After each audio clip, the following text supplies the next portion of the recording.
People call this the city of dreams, but the ground underfoot is mud, garbage, and sewage. A place where you can see supercars gliding past the rusted, corrugated iron walls of houses that have never had an address. The air is thick people, crowding in narrow alleys that block out light. Car horns, drills, and heavy breathing blend into a chaotic soundtrack that lasts all day and night. Things that seem unusual elsewhere become normal here. And that makes people stop, look closely, and ask, how is this city really alive? Number 1. Economic and spatial inequality. Mumbai is a place where people flock to find opportunity, but most find themselves on a thin line between survival and stagnation. The city welcomes an average of more than 1,000 migrants every day, mostly from poorer states like Uttar Pradesh, Bihar, and Madhya Pradesh. Most fall into the informal labor system, no contracts, no benefits, no safety net. According to the Niti Aayog 2024 report, 62% of Mumbai's workforce is in informal jobs, from porters, cleaners, street vendors, to hourly workers. In the midst of the self-proclaimed financial capital, areas like Dharavi have become the meeting place of fate. With an area of only 2.1 km², but containing more than 1 million people, the population density here is 15 times higher than the city average. Every square meter is a story of crowded living, where adults work in leather workshops, children study on damp floors. A report by the Mumbai Municipal Corporation shows that up to 53% of the city's residents live in areas classified as slums. Illegal housing, lacking clean water, lacking drainage, and prone to collapse. Wealth inequality is becoming more apparent on the real estate map. House prices in Bandra or Malabar Hill range from $10,000 to $25,000 per square foot, while the average income for informal workers is only $120 to $180 per month. It's not a gap, it's a cliff. According to a survey by Oxfam India, Mumbai has a Gini coefficient of approximately 0.47, among the most unequal in the country. In many of Mumbai's peripheries, the basic survival opportunities are being eroded by the day. Public health clinics are chronically overcrowded, with some having just one doctor for thousands of residents. Clean water flows not on demand, but on a schedule, and each refill is a struggle. Public sanitation systems are in disrepair, with dozens of people sharing a single dilapidated, poorly lit bathroom. What about school A class can have up to 60 students, while the teacher has only enough time to skim the syllabus? In such a tight squeeze, many families are forced to sacrifice one essential thing to keep the other. The child is absent from school, so the mother can receive medical treatment, or vice versa. There is no right choice, only the lesser of two losses. This is the moment when the concept of minimum is no longer the standard, but the threshold of tolerance. The city's space is as polarized as its income. While one side enjoys gated communities' central air conditioning and rooftop swimming pools, the other side can be flooded with black water in a single heavy rain. A report from the Indian Resource Policy Research Institute 2023 found that about 80% of the land in the city center is allocated to the richest 10% of the population. The rest are crammed into 20% of the land, with barely enough space for two people to pass each other. This is not a historical accident or a planning error. It is a system that has been run on the principle of prioritizing financial gain over basic living needs. From rent control policies that make affordable housing unprofitable to city governments focusing their budgets on commercial expansion, while the slum sewer system has not been upgraded since the 1990s. Every investment decision, every planning board contributes to perpetuating the cycle of poverty. What's worse, this system makes it impossible for the poor to escape low income, makes it impossible to rent legal housing. Living in slums makes it impossible to get papers, and lack of papers makes it impossible to get a stable job. The cycle closes like an invisible barrier. A city is only truly livable if it doesn't leave half its population in rooms with no light, no clean water, and no chance of moving up from the bottom of society. Mumbai has a record pace of construction, but most of the buildings are not built for the people who build them. They are hired by the day, paid in cash, living right under the skyscrapers they have just built. The reality is stark. This is an urban body that has been out of balance for too long, where access to basic living conditions has become a privilege. And being poor in Mumbai is not just about a lack of money, it is about being cut off from any tools to change one's fate. Now that the foundations of society have been so tilted, it's important to understand the bigger picture. Because what's happening next isn't just affecting the poor, it's reshaping the way the entire city functions. And the first thing they see every morning isn't poverty, it's smog pollution and the constant threat of disease. Number 2, multi-level, multi-dimensional pollution. Mumbai is choked not only by overpopulation, but also by a thick atmosphere of fine dust, overflowing sewage, and unbearable noise. The city is struggling with 3 of the most serious forms of pollution: air, water, and noise, all of which directly affect public health and the ecosystem. According to the India Air Quality Monitoring System 2024 report, the AQI in many areas such as Chembur, Sion, and Bhandup regularly exceeds 200, the level of PM2.5. A type of ultrafine dust that severely affects the respiratory system is often 6 to 10 times higher than the WHO's safety recommendation. The direct causes emissions from more than 4 million vehicles construction sites that are not properly covered and industrial plants operating near residential areas. The air is so bad that doctors at Chem Hospital, one of the city's largest, have seen a 28% increase in patients admitted for pneumonia, asthma, and bronchitis in 2023 alone. Children in areas close to the plant, such as Govandi Deonar or Ghatkopar, are the worst affected. A study by the HEAL Foundation found that nearly 30% of children aged 7 to 14 living there showed signs of chronic respiratory impairment. Water essential to life is becoming one of Mumbai's most serious threats. The city produces more than 2,500 million liters of sewage every day, but only about 30% is treated before being discharged into rivers or the sea. The rest flows into canals, natural streams, and eventually the west coast. The Mithi River, once the main waterway connecting the 2 old parts of Mumbai, is now a murky river reeking of chemicals and industrial waste. The decline in aquatic life around its mouth is a recurring problem, a recurring effect of long-term pollution. About 12% of Mumbai's population, more than 2.5 million people, still rely on unsafe water for their daily needs. The number is particularly high in resettlement areas and slums like Shivaji Nagar Behrampada or Kamathipura. The inevitable result is that outbreaks of diarrhea, typhoid fever, and hepatitis A are common, especially during the monsoon. According to data from the Maharashtra Health Organization in 2024, Mumbai recorded more than 14,000 cases of severe diarrhea, mostly among those living near garbage dumps or sewage canals. And amidst the polluted air and toxic water noise, plays an invisible yet equally devastating role. The average sound level measured at junctions like CST Anteri or Kurla during peak hours consistently exceeds 85 decibels, 30 dB higher than the WHO's safe limit. But the story doesn't stop with traffic. Major festivals like Ganesh Chaturthi Navratri or Diwali cause noise levels to spike to 110 dB, directly affecting the hearing and nervous systems of millions of people. The long-term effects of noise go beyond insomnia and headaches.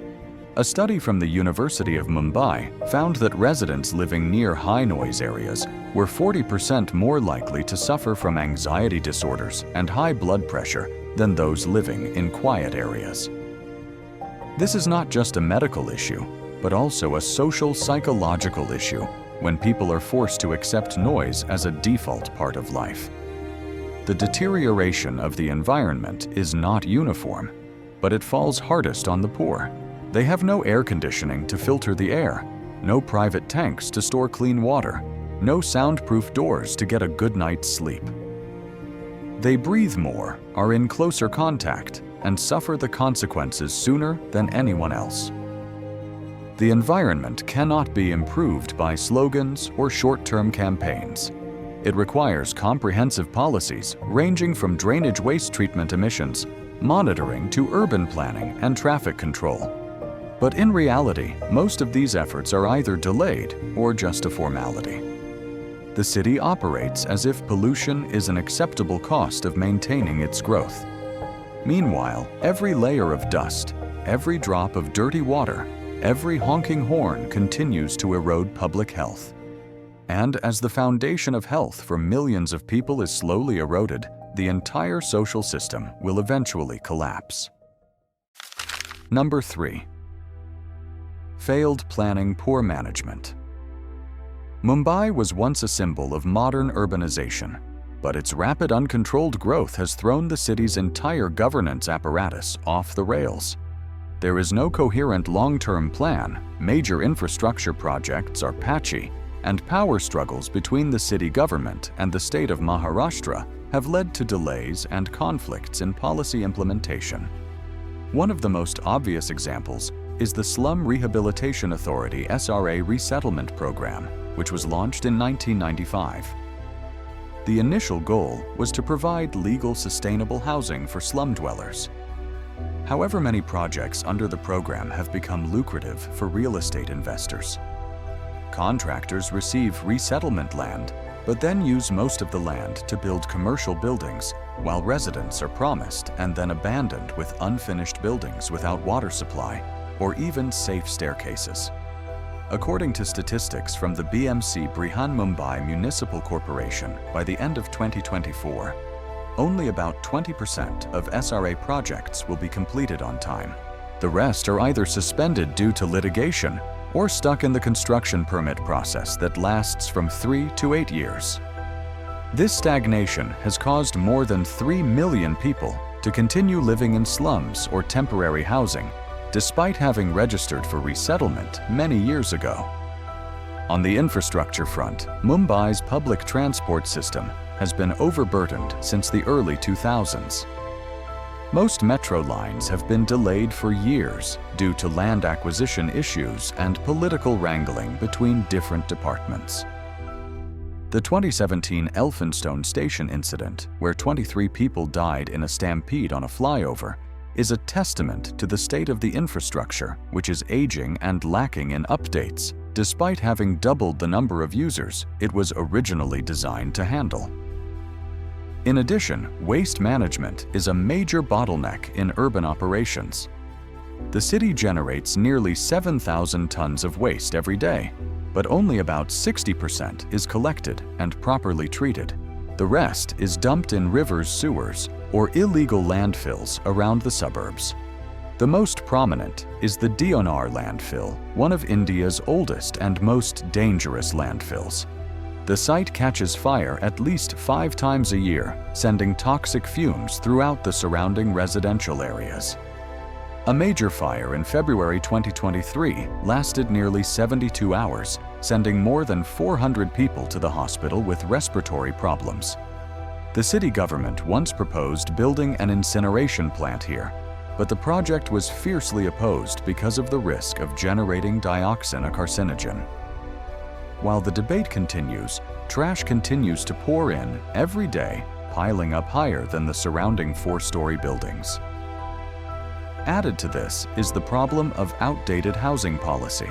The Rent Control Act of 1947, which stipulated that rents could not rise above a certain level, had serious consequences. Landlords no longer had the incentive to invest, repair, or build new rental properties, causing the affordable housing market to freeze.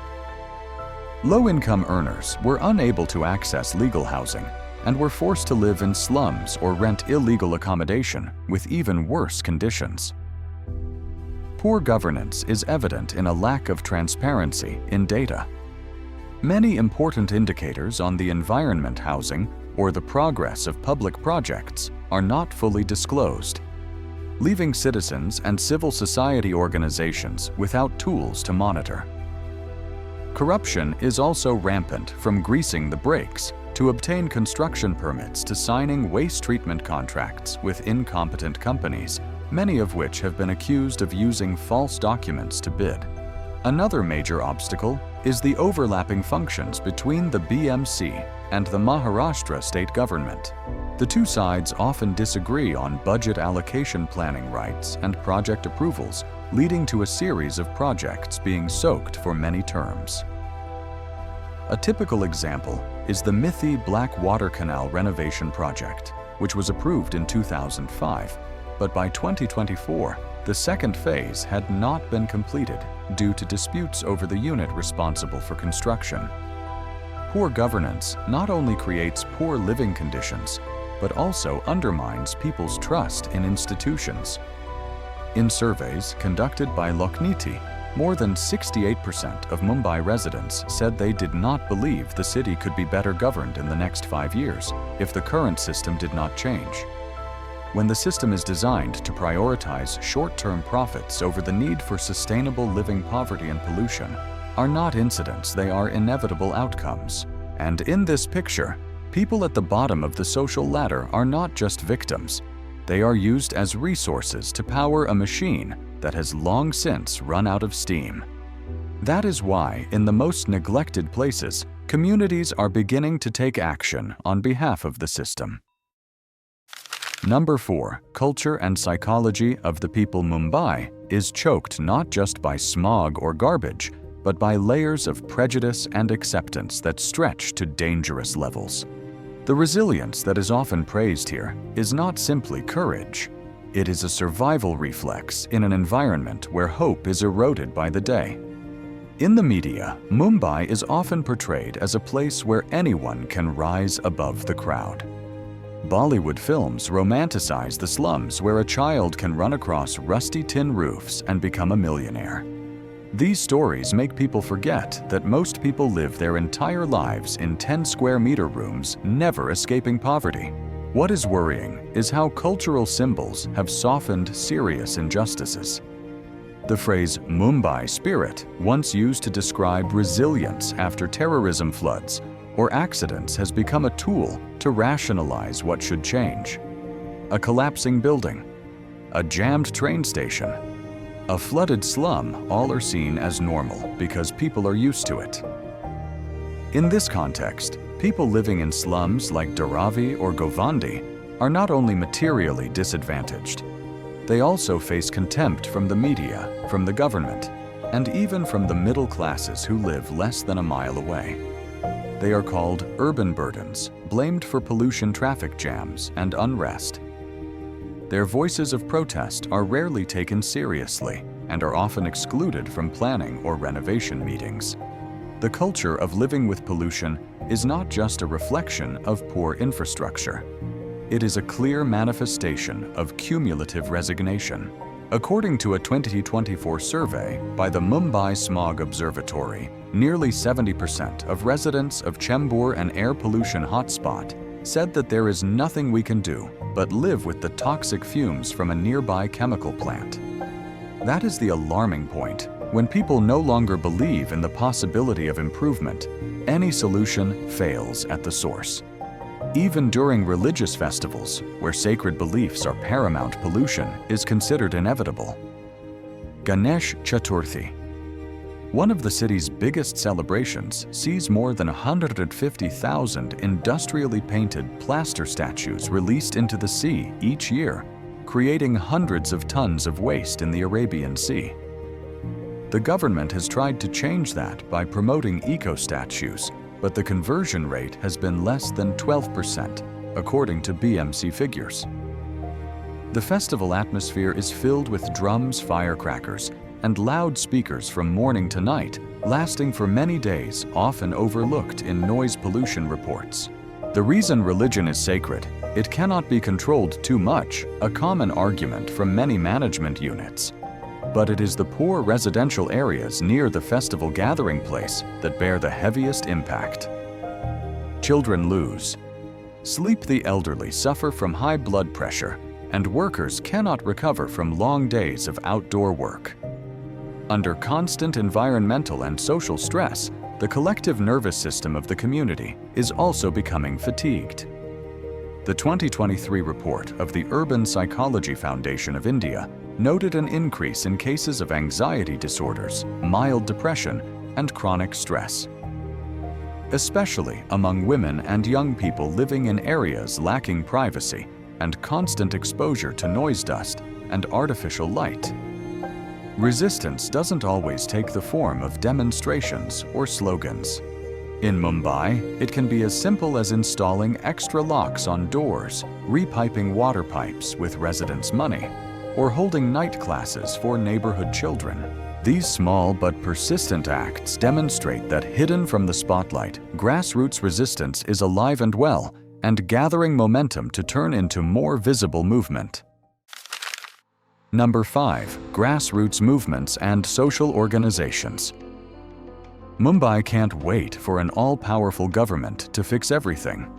The most significant changes in recent years have come from the community itself, where residents, activists, and NGOs have begun rebuilding the city from the broken pieces of the system. These aren't showboating initiatives. They are practical, persistent solutions built on the neglected fringes. One such movement is the Dharavi Bachao Andolan, one of the most vocal voices opposing the planned commercial redevelopment of the Dharavi slum. The residents do not reject change, but they demand to be involved in the decision-making process. They know that every square meter of land they live on has a huge economic value, and they do not want to be displaced to make way for luxury complexes. Many meetings, workshops, and petitions have been held, forcing the Maharashtra state government to postpone the overall approval of the project to the end of 2025 and reconsider compensation and livelihood transition options. Community resilience does not stand alone. Apnalaya, an NGO working in the slums of northeast Mumbai, has created more than 200 soft skills classes and provided basic health services to thousands of families. They are not staffed by outsiders, but mostly by residents who are trained on the spot. By training women to become health volunteers, the organization helps ease the strain on the area's public health clinics, where one doctor typically cares for up to 15,000 people. In addition to Apnalaya, the Praja Foundation plays a key role in policy monitoring, publishing regular reports on the quality of public services, budget transparency, and the performance of municipal councillors. Its 2025 report forced the BMC to disclose the real progress of 132 delayed infrastructure projects and to provide an emergency supplementary budget for the East Mumbai sewerage system. This is a clear demonstration of how pressure from civil society can have a direct impact on public decision-making. On the environmental front, the Smoke-Affected Residents Forum SARF is a spontaneous coalition of communities living around the Chembur industrial estate. After years of being affected by emissions from chemical plants, residents organized independent air quality measurements, collected data, and sent it directly to national agencies. Media pressure and online campaigns led to the shutdown of 3 plants by the end of 2023, including one that had been controversial for violating emission standards for 9 consecutive years. The middle class's involvement is also creating change at another level. The Versova Beach Cleanup Campaign started with a small group of less than 10 people. Over the course of 3 years, they collected over 5 million kilos of plastic waste and transformed the beach from a dumping ground to a community hub. The initiative has not only improved the environment, but has also inspired other areas such as Juhu and Dadar, where regular cleanup teams of hundreds of volunteers have now been formed. Technology is also being used to increase citizen engagement with public systems. The Swachh Mumbai app, developed by a group of young engineers, allows citizens to take photos and locate uncollected waste. In less than 2 years, more than 70,000 reports have been submitted to the system. While the response rate from public agencies remains slow, having transparent data has put constant pressure on officials. Some districts, such as K West and H East, have even allocated district budgets to organize rapid response teams to clean up garbage based on reports from the app. Some universities are also shifting resources away from NGOs and grassroots movements. The Tata Institute of Social Sciences, TISS, has partnered with local organizations to send students to do internships in resettlement areas. They not only conduct research, but also work with the community to implement waste sorting models, build early flood warning systems using sensors, or organize first aid training courses for residents. All of these efforts make one thing clear: bottom-up reform is happening piece by piece. Neighborhood by neighborhood, community by community. While the bureaucracy remains sluggish, it is small, sustained, organized actions that are creating real traction to reshape how Mumbai lives and thrives. People are no longer sitting idly by, waiting to be rescued. They are remaking the city on their own terms. Number 6 city and its turns Mumbai exists. In a parallel state, on one side is a hyper-modern metropolis expanding at breakneck speed. On the other side is a population of millions struggling to survive in crowded, unsafe slums. In this city, access to clean air, safe drinking water, and a legal place to live is not determined by the law, but by one's economic position. Polarization is not just on the map, but permeates every level of policy. Those with a voice, a network, or financial power tend to live far from where the garbage piles up, the toxic fumes rise, and the noise never stops. The rest, more than half the population, are relegated to the invisible zone of planning, where they appear in statistics, but are absent from long-term strategies. Sustainable development does not come from luxury projects or green buildings. It comes from equality of opportunity, transparency in governance, and the ability for all residents, regardless of status, to live in a city they can call home. Mumbai will continue to grow, but how big matters less than whether it allows everyone to move up or whether it allows a select few to move up, leaving the rest stuck on the urban ground floor. Number 7. Every perspective a hope for change. We don't tell this story to create sympathy, nor to preach. We tell it because we believe that the more people see and understand, the more real the possibility of change becomes. Whether you've been to Mumbai or only seen it on screen, what you know, share, and respond to can create a ripple effect that a video alone can't. If you found this content valuable, leave a like, share this video with others who should also be aware of the dark side of big cities, and don't forget to leave your thoughts in the comments. We always read every comment carefully because every perspective adds another piece to the picture. Subscribe to NVL Travel Documentary to continue following the untold stories, the unseen cities, and the truths that are sometimes forgotten behind the dust of development. See you on the next journey, not just to travel, but to really see this world.